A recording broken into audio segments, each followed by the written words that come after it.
Alright, so today what I'm going to talk about is a knot for flipping heavy mats and punching vegetation. It's a knot that you're probably not familiar with, but it's a knot that a lot of the top level pros and a lot of anglers that really use and do a lot of mat flipping use to get an extra edge on the fish when punching mats. And it's a Snell knot, so it's a little bit different than your normal Polymer or trilene knot. We're going to show you how to tie that so you can learn how to do it and catch more fish from the mats. So here's the rig with the special knot, your heavy tungsten sinker. When you apply pressure when setting the hook, it always makes the hook to push out to the side, which is going to help you get better hook up and catch the fish's mouth. So here's the heavy true tungsten sinker with the regular Polymer knot, and you see when you set the hook, that hook just stays in the same line and it just stays there. That hook just stays in the same line and it just stays there. It just stays there. It doesn't really help you or hinder you get a better hook set. With the Snell knot, when applied on a straight shank hook like this, when you set the hook and apply right to the fish, it pushes the hook out and changes the angle of penetration of the fish's mouth. And that's what the key success of the hookup is. So when the fish grabs it, no matter how he grabs it, when you set the hook, it ensures you a better hookup in getting a piece of that fish's mouth with the hook. Let's talk about what you need to set this rig up so you can get punching mats and catching more bass. The first thing you'll need is a heavy braided line, somewhere between 50, 65, maybe even 80-pound braid. Then you're going to want some kind of a stop. You can get some inexpensive bobber stops. I really like the True Tungsten Smart Pegs. You need a heavy True Tungsten sinker, somewhere between 3/4 ounce to 1.5 ounces to help you punch the mat and get that weight through. You can go anywhere from probably half, 3/4 ounce, all the way up to 1.5 ounces, depending on the cover you're flipping.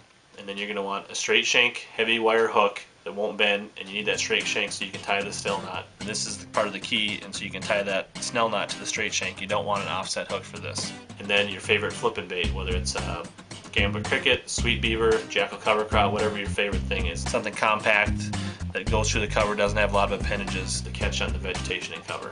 So let's tie the knot. We're going to use one of these bobber stops because it shows up a little better. So you slip that through the loop, pull the bobber stop over your line, get that up your line, grab your tungsten weight, thread that through, push that up your line.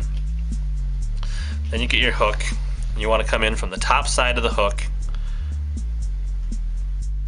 and pull a tag line out, line up the shank of the hook, you form a big loop, give yourself some line to work with, and then up by the shank of the hook you're going to form a little loop that you're going to pinch between your finger and your thumb. Then you're going to bring your tag line out along the shank of the hook. Then you're going to wrap several times, getting your tag line around the hook and the tag line with the loop, usually about 5, 6, 7 times.